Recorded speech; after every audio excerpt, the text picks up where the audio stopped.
Alright, donc pour ceux qui ne me connaissent pas, mon nom c'est Ismaël. On ne me voit pas toujours ici souvent sur l'estrade, mais mon nom c'est Ismaël. Je fais partie de l'équipe pastorale et mon titre c'est pasteur exécutif. Donc, qu'est-ce que c'est la mange en hiver, ça? Mais je m'assure juste le bon fonctionnement de l'Église. C'est juste ça. C'est une grosse tâche. Mais je m'assure que le fonctionnement de l'Église générale fonctionne bien. Donc, je travaille avec les différents ministères, les différents leaders, tout dans le but qu'il y ait de la vie à l'Église. C'est ça le but de l'Église, right? Qu'on ait la vie avec Dieu, la vie ensemble. Donc, ça, c'est mon rôle. Donc, j'ai le plus beau travail au monde. Je ne sais pas c'est quel genre de travail vous avez, mais moi, j'ai le meilleur travail. C'est moi qui ai le meilleur travail. Je l'ai pris. Il est déjà pris. Et je travaille avec une super belle équipe aussi. On sait très bien que l'équipe est incroyable ici, donc on est bénis. Est-ce que vous êtes prêts pour la parole de Dieu ce matin? Yes. J'aime la parole de Dieu. Est-ce qu'il y en a ici qui aiment la parole de Dieu? La parole de Dieu est incroyable. La présence de Dieu est incroyable. Puis si vous êtes ici pour une première fois, peut-être que vous ne connaissez pas encore Dieu, j'espère que ce soit une occasion pour vous de faire une première rencontre avec lui. Que vous puissiez ouvrir vos cœurs puis peut-être recevoir quelque chose de sa part, parce que je pense que Dieu veut nous parler encore ce matin.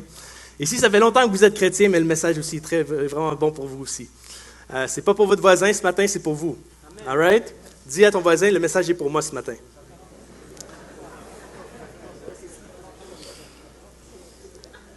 Donc, on va lire un texte ensemble dans Jean, le chapitre 15. Ceux qui ont leur Bible, vous pouvez tourner avec moi, sinon ça va être affiché en arrière, il n'y a pas de problème.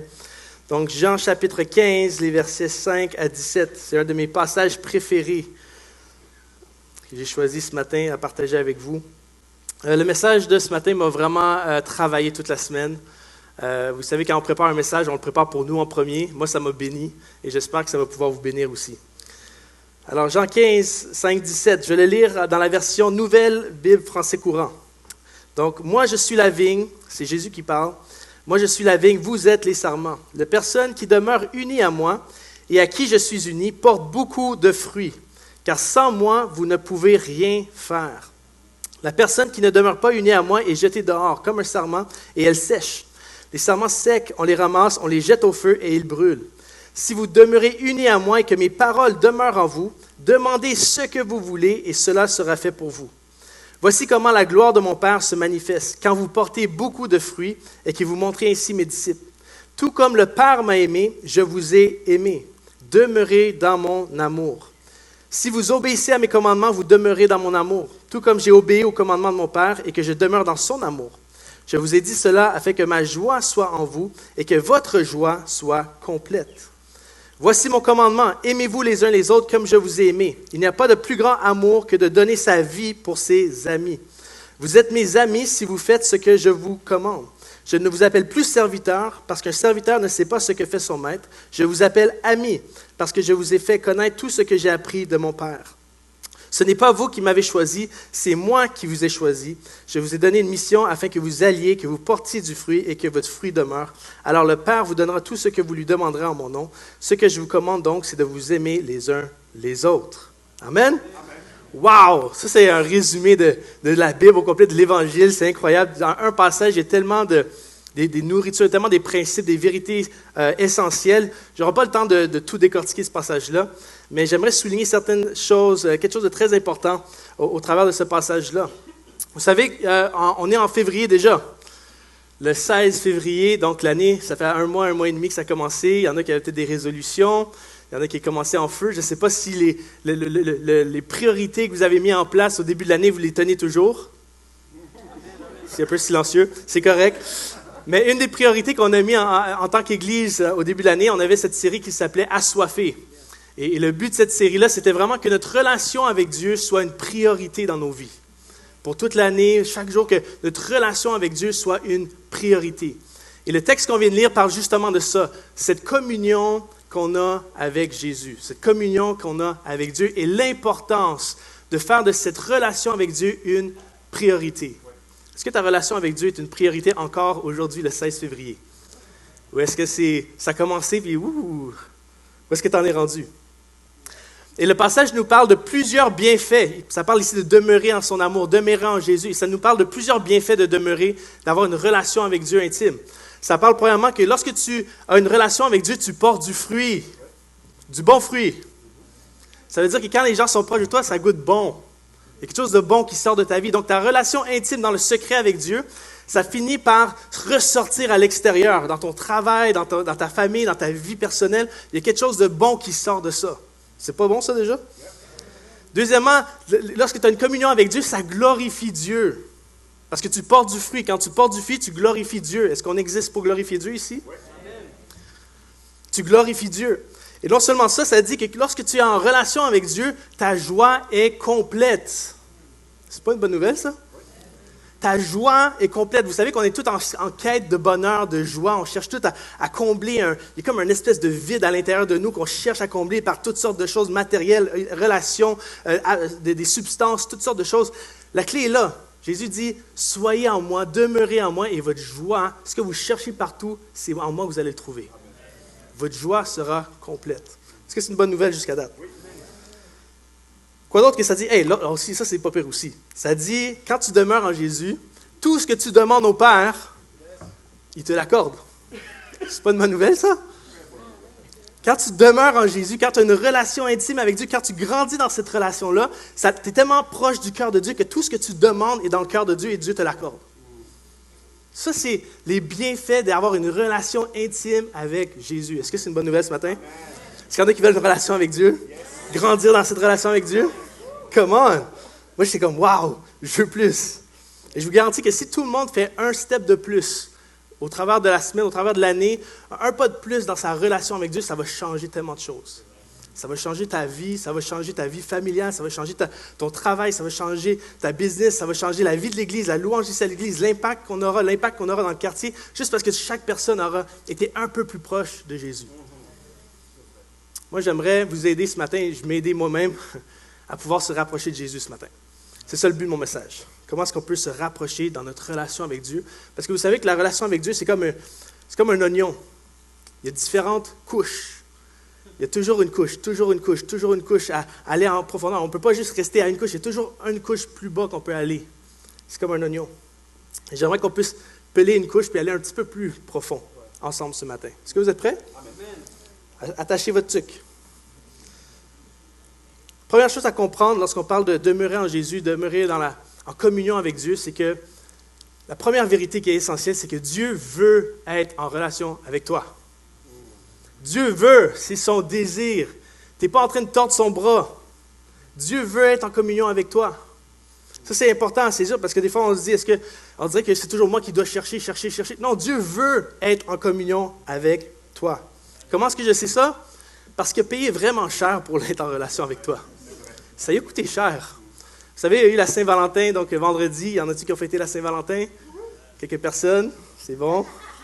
Il y en a qui ça a bien été, il y en a qui ça n'a pas bien été. Je ne sais pas pour vous, mais moi, ça me stresse la Saint-Valentin.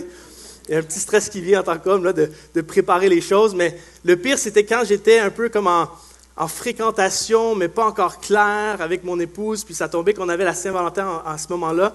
Où est-ce qu'on est comme des amis, mais c'est pas clair qu'on est encore, tu sais, où est-ce qu'on est rendu. Puis là, la Saint-Valentin, c'est comme un point tournant. Là. C'est là que ça se fait. Là. C'est là que ça se passe.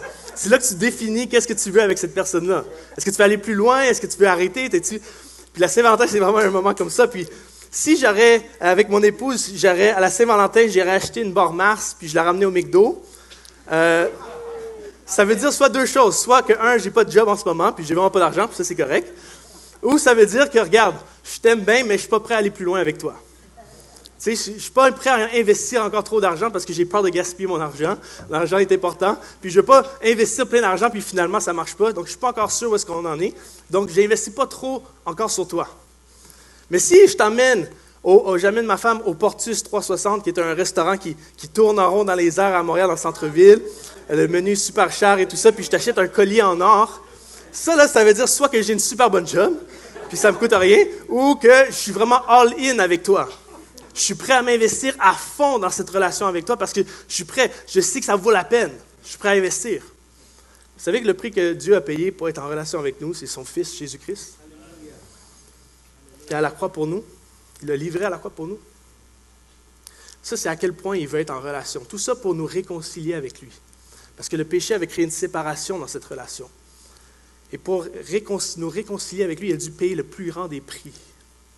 Est-ce que vous savez que Dieu est all-in avec toi? Amen. Et quand je dis que Dieu est all-in, il n'est pas intéressé à avoir une relation superficielle. Il est intéressé à une relation vraie. avec toi. Parce qu'il a payé un grand prix pour l'avoir. Amen? On va laisser ça juste. Je vais prendre un verre d'eau en même temps.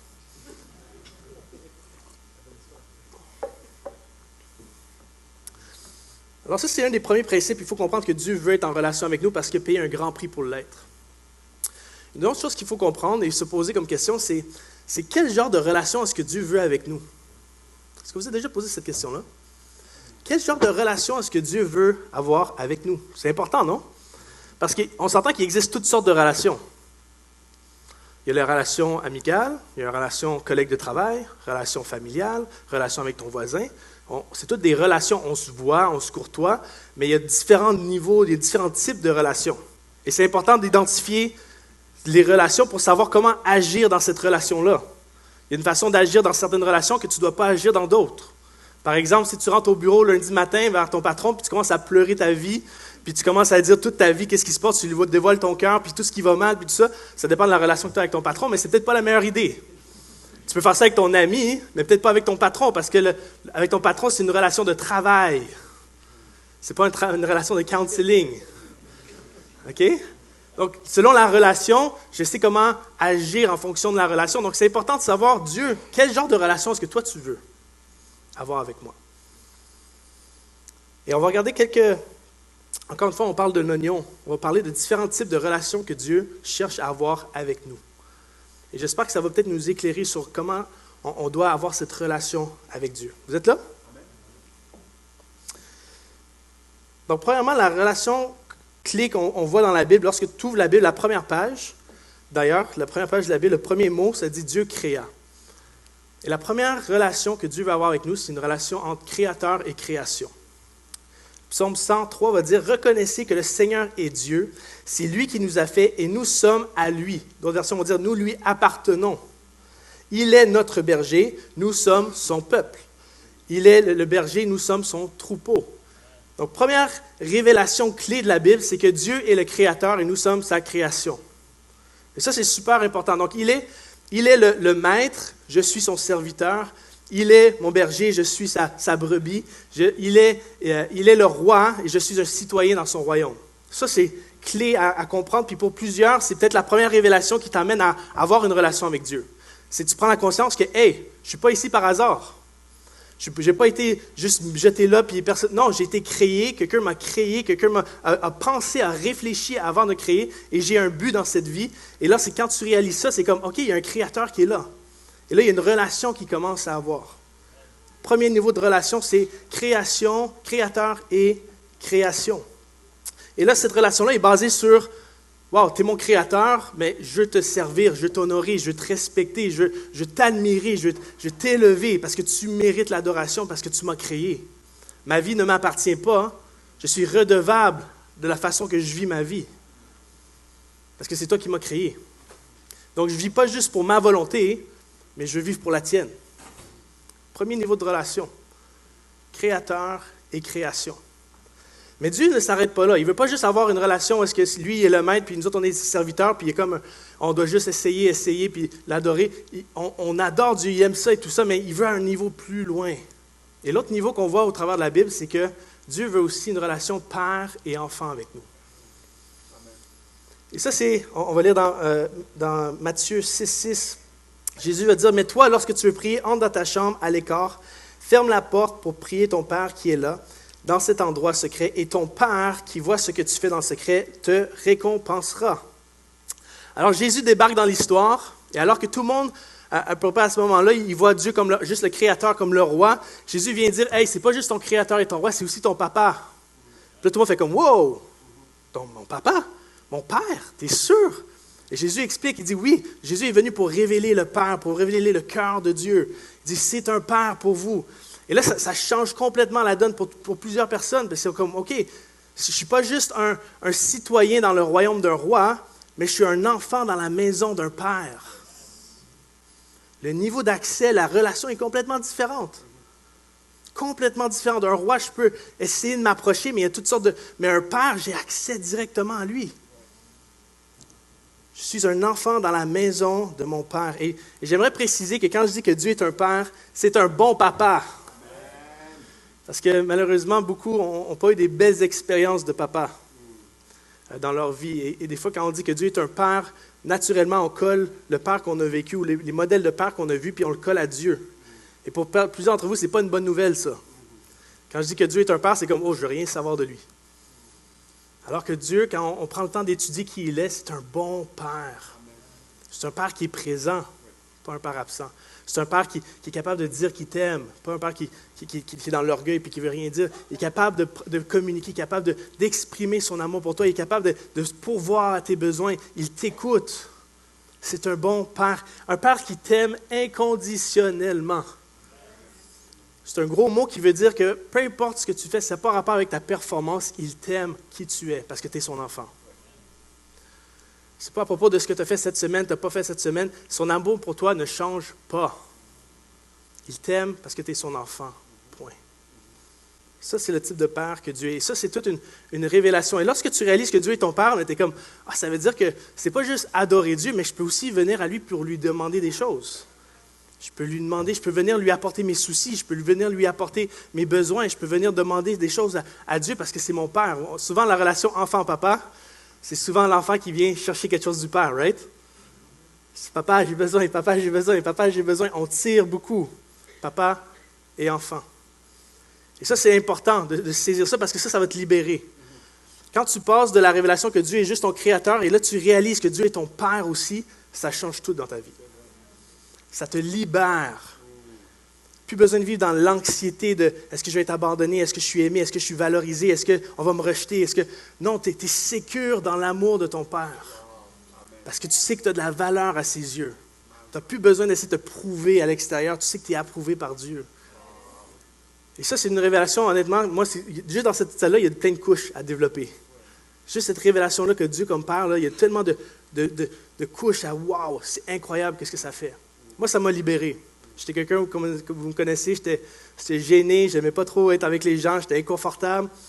Mais lorsque j'ai saisi qui j'étais en Dieu, wow! Wow! Mon amour pour Dieu s'est développé, mon amour pour les gens s'est développé, mon amour pour moi-même s'est développé. Et j'espère que plusieurs, on peut passer déjà de Dieu comme créateur, on peut saisir cette vérité-là, mais aussi saisir qu'il est un Père. Mais Dieu ne veut pas s'arrêter là. Plusieurs, on s'arrête là.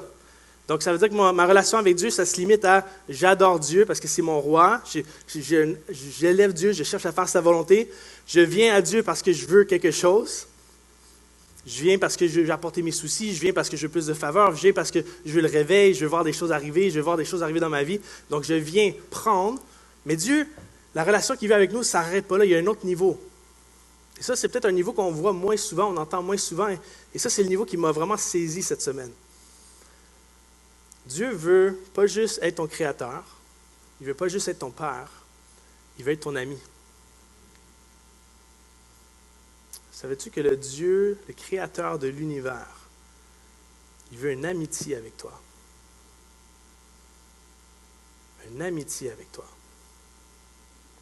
Le passage qu'on a lu dans Jean 15, c'est Jésus qui parle à ses disciples, il va dire « Il n'y a pas de plus grand amour que de donner sa vie pour ses amis. » Vous êtes mes amis si vous faites ce que je vous commande. Je ne vous appelle plus serviteur parce qu'un serviteur ne sait pas ce que fait son maître. Je vous appelle ami parce que je vous ai fait connaître tout ce que j'ai appris de mon Père. Ce n'est pas vous qui m'avez choisi, c'est moi qui vous ai choisi. Le type de relation, on posait la question, quel genre de relation que Dieu veut? Le cœur de Dieu, depuis le début, depuis le commencement, c'était de développer une amitié avec sa création. Quand on regarde Adam et Ève, au tout début, Adam et Ève, c'est le plan original de Dieu. Qu'est-ce qu'il voulait à l'origine? Et Adam et Ève, la relation qu'il avait, c'était une relation d'amitié avec eux. Il parlait avec eux, il passait, il marchait avec eux dans le jardin, il communiquait ensemble, il jasait ensemble, il passait du temps ensemble. C'était une amitié. Et là, le péché est venu créer cette séparation.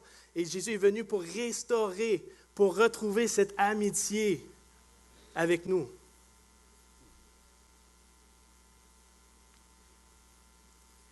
Vous êtes là? Donc, ce que je suis en train de dire ce matin, et là, c'est là que je vais un peu m'arrêter un peu, là, c'est que Dieu ne veut pas juste entretenir une relation avec toi. Attention, ok, j'arrête pas là. Coupez pas le message là. Dieu ne veut pas juste une relation avec toi, entretenir une relation avec toi, il veut bâtir une amitié avec toi. C'est complètement différent. Est-ce que vous avez déjà été dans des relations où est-ce que c'est comme, ça tourne en rond? Peut-être c'est une fréquentation qui dure pour l'éternité, puis il n'y a jamais un pas de mariage qui se fait. C'est possible. Ça fait 10 ans qu'on est en fréquentation, mais il n'y a pas un step de plus. On fait juste se fréquenter, on se fréquente, on se fréquente, on se fréquente, puis il n'y a rien de plus. Ou peut-être c'est juste une amitié que vous êtes amis, mais ça ne va jamais en profondeur, ça reste toujours à la surface. Dieu n'est pas intéressé à avoir une relation qui reste à la surface comme ça. Dieu a un but quand il est en relation avec toi, il veut une amitié. Il cherche à développer une amitié avec toi. Êtes-vous toujours là? Dans l'Ancien Testament, il y a certains personnages qui ont eu le privilège d'être appelés amis de Dieu. Pas beaucoup. On peut quasiment les compter sur nos doigts. On a Abraham, que si on regarde dans Jacques 2, 23, ça veut dire « Abraham eut confiance en Dieu, et Dieu le considéra comme juste en tenant compte de sa foi, et Dieu l'appela son ami. » C'est fort. Abraham avait tellement une confiance en Dieu, et Dieu avait tellement une confiance en Abraham, qui ont une relation d'amitié ensemble. Dieu savait qu'il fallait compter sur Abraham. Ils ont dû développer cette relation-là. Abraham était appelé l'ami de Dieu. Moi, je vais être appelé l'ami de Dieu. Moi, je vais être appelé l'ami de Dieu. Moïse a eu le privilège aussi d'être appelé ami de Dieu. On voit dans Exode 33, ça dit « L'Éternel s'entretenait avec Moïse directement comme un homme parle avec son ami. » Et ce qui est le fun avec l'histoire de Moïse, c'est qu'on voit vraiment le début et la progression de leur relation. Au début, Dieu appelle Moïse et dit « Ok, Moïse, tu vas aller délivrer le peuple d'Égypte. » Puis Moïse est comme « Non, je ne veux pas aller, je ne suis pas qualifié, je ne suis pas si. » Dieu dit « Tu vas y aller. » Il dit « Non, non, je ne peux pas y aller, tu vas y aller. » Puis là, Moïse est comme « Ok, je vais y aller. » Donc là, on voit relation maître-serviteur. J'obéis parce que je n'ai pas le choix.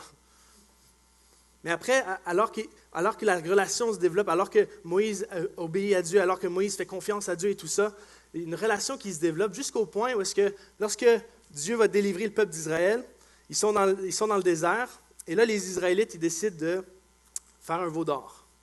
Ils viennent d'être délivrés, ils viennent de voir Dieu agir d'une façon incroyable, et là, ils décident, on va faire un veau d'or, on va l'adorer et tout ça. Et là, Dieu, il tombe, tu sais, Dieu, il est comme, c'est un papa aussi, hein? Il dit, « Hey, je suis plus capable. » Je suis plus capable. Fait que là, il parle à Moïse, il dit, regarde Moïse, tu sais, le peuple que toi, tu as sorti d'Égypte, là, je pense que je vais juste les détruire. Je suis plus capable. Je pense que je vais juste les détruire. Puis regarde, ce qu'on va faire, là, c'est qu'on va recommencer la descendance avec toi à la place. Puis on va faire un meilleur peuple, ça va être encore plus nice, il va être encore mieux. Je suis sûr que ce peuple-là, ils vont vraiment me respecter. Donc, qu'est-ce que tu en penses de ça?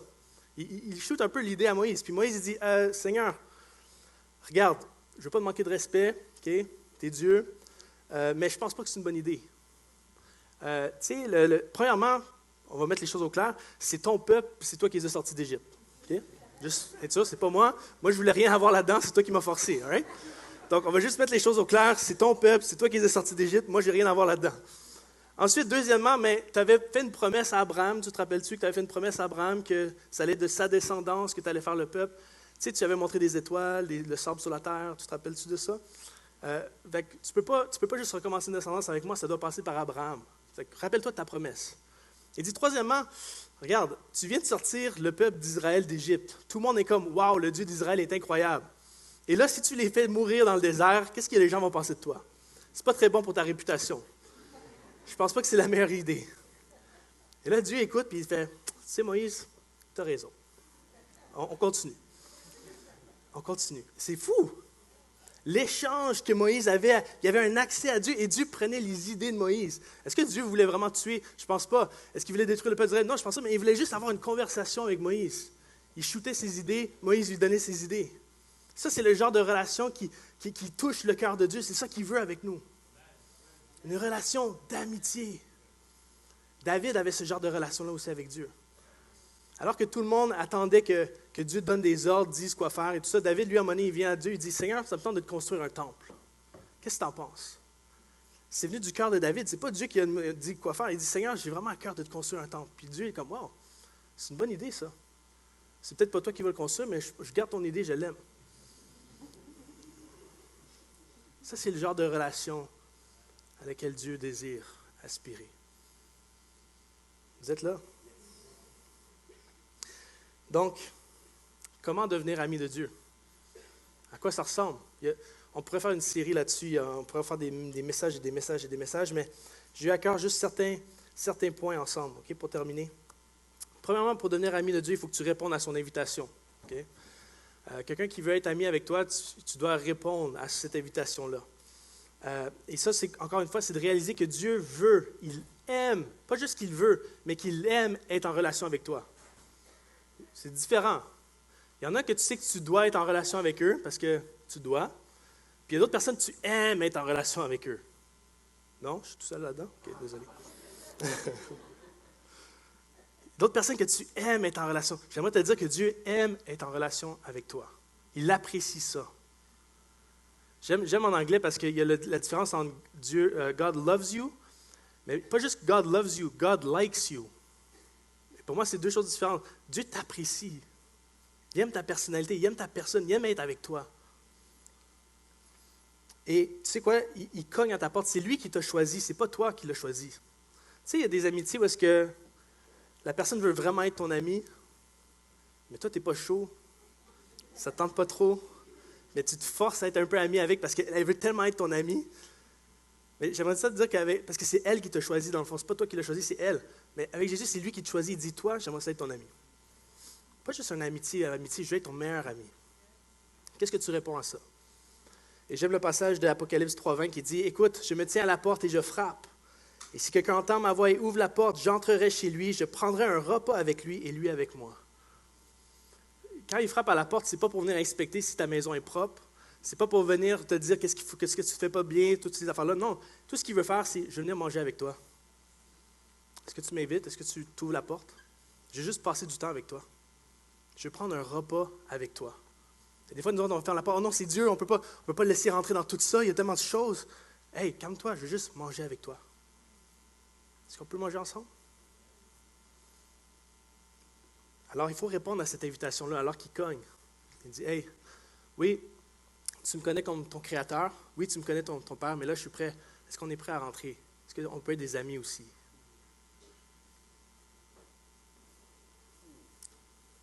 Et vous savez, l'ennemi va tout faire dans son pouvoir pour nous mettre dans la tête que Dieu n'aime pas être en relation avec nous. Il va tout faire. Il va dire, non, tu n'es pas assez bon, tu n'es pas assez ci, tu n'es pas assez ça. Tu peux pas, tu n'es pas assez là. Tu ne peux pas être ami de Dieu, c'est impossible. Il va tout faire et mettre plein d'affaires, des mensonges dans notre tête. Mais le cœur de Dieu, c'est d'être un ami avec toi. Donc, répondre à l'invitation. Deuxièmement, il faut refuser la religiosité. Refuser la religiosité. Vous savez que Jésus, quand il était sur terre, il aimait tout le monde, mais il y avait un type de personne qui il avait un peu plus de misère avec. Ça, c'était la gang de religieux. Les religieux de son époque. Parce que les religieux, c'est pas évident, parce que de l'extérieur, ils avaient l'air comme les gens parfaits. L'extérieur, là, ils faisaient tout parfaitement. Ils priaient aux bonnes heures, ils faisaient leurs prières le matin, le midi, le soir. Ils prenaient du temps, ils allaient au temple, à tous les jours, ils allaient au temple. Ils donnaient leurs dîmes, ils donnaient leurs offrandes, ils faisaient des dons, ils jeûnaient. Ils faisaient tout ce qu'un chrétien ou quelqu'un dans la loi doit faire. Ils connaissaient la loi par cœur, puis ils l'appliquaient par cœur. Ils appliquaient la loi au détail près. Mais Jésus avait un problème avec eux.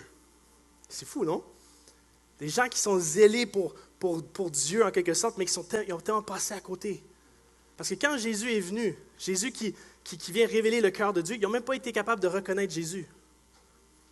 Ça veut dire que leur relation était vraiment une relation religieuse.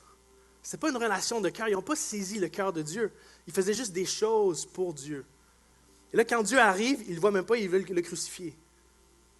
Et ça, c'est le danger de la religion. Vous savez qu'en tant que croyant, notre plus grand danger, ce n'est pas nécessairement de tomber dans le péché, le plus grand danger, c'est la religion.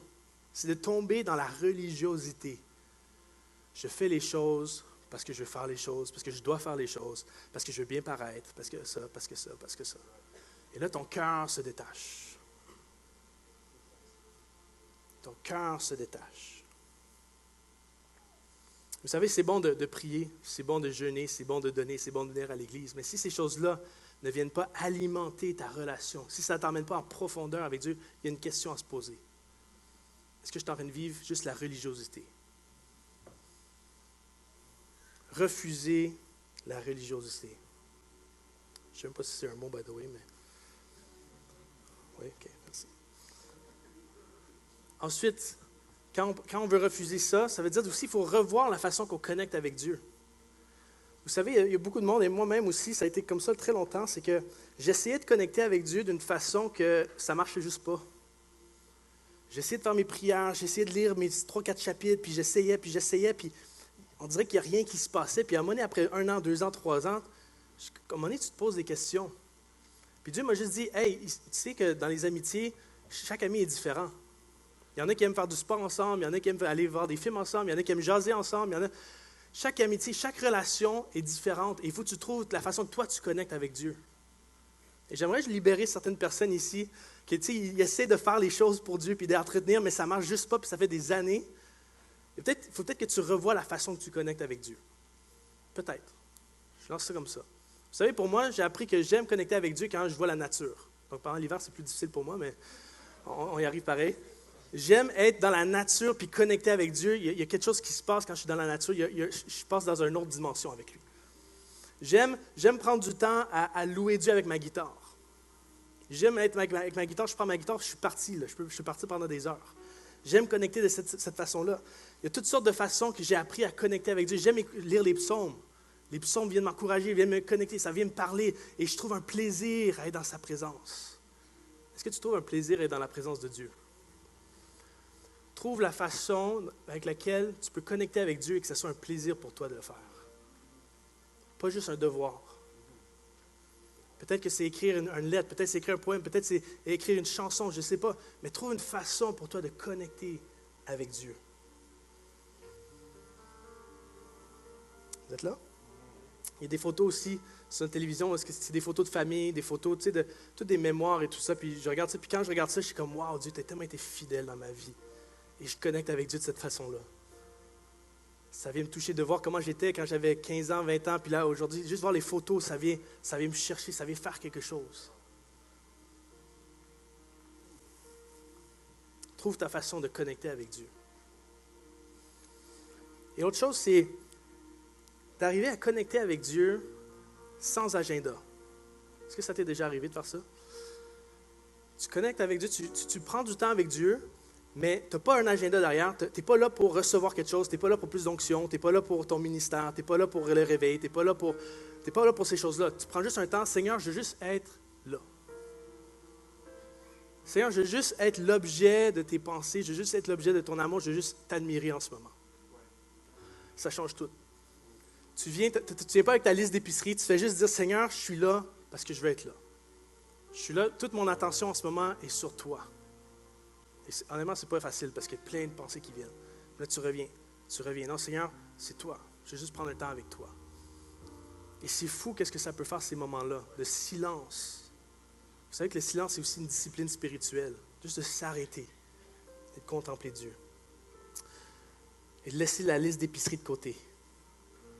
Psaume 37,4 va dire « Trouve auprès du Seigneur ton plaisir, et il te donnera ce que tu lui demandes. » D'autres versions vont dire, on le connaît, « Fais de l'Éternel tes délices, et il te donnera ce que ton cœur désire. » Et c'est drôle comment, le moment que tu décides de mettre ta liste d'épicerie de côté, puis juste de trouver un plaisir avec Dieu, c'est là qu'il te donne ta liste d'épicerie. Tu sais, nous autres, on vient avec notre liste d'épicerie, puis des fois, c'est comme, Seigneur, il est comme, non, juste mets ça de côté, on va juste passer du temps ensemble.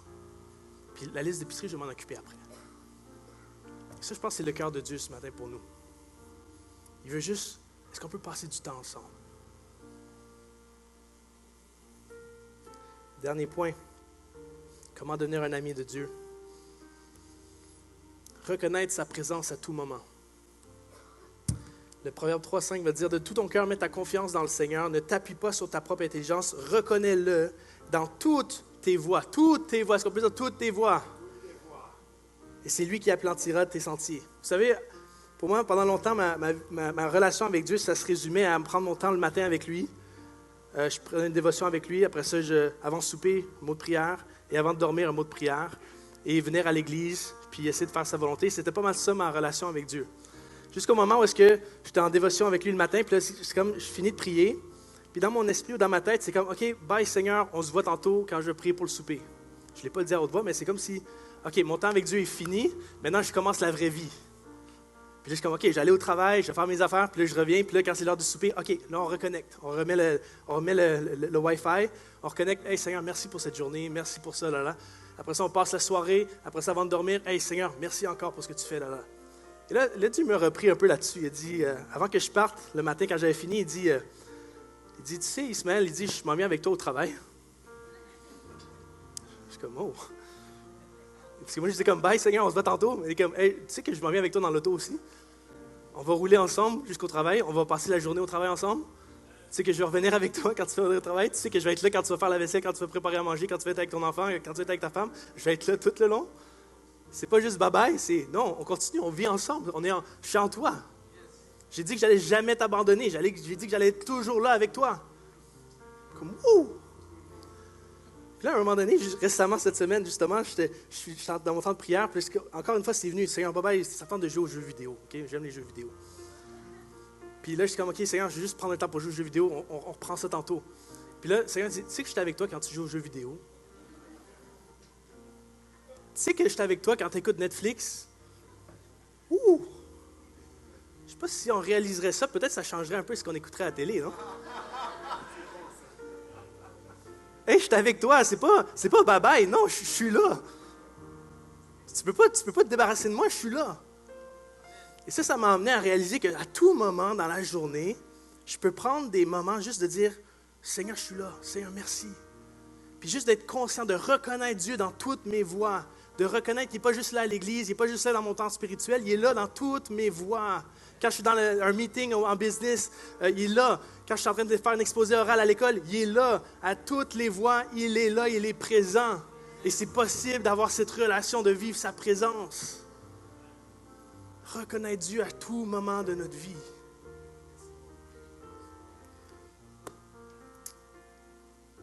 Alors, quel genre de relation Dieu veut-il avoir avec nous? Son cœur brûle de bâtir une amitié avec toi. Il veut être ton créateur, il veut être ton père, mais il veut aussi être ton ami.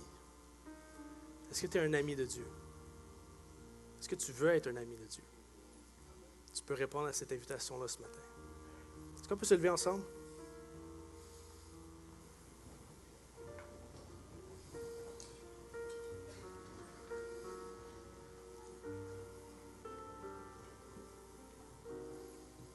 Alors, je ne sais pas où est-ce que tu en es avec Dieu ce matin.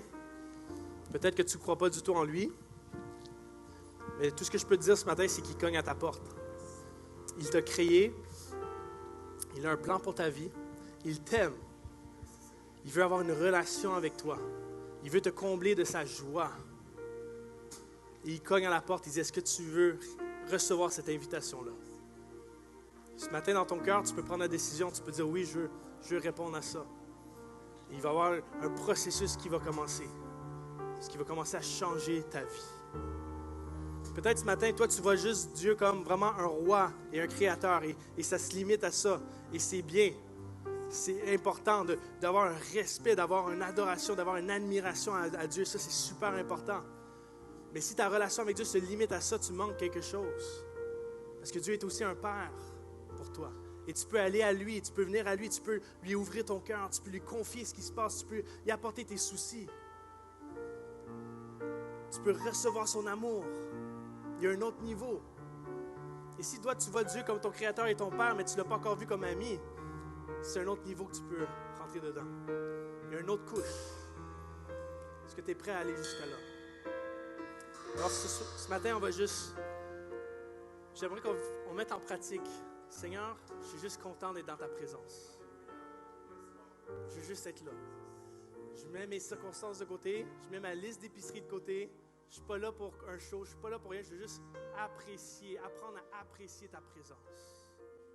Alors que l'équipe de louange va nous emmener dans un chant, juste qu'on puisse prendre ces moments-là et dire, Seigneur, je veux juste être là dans ta présence.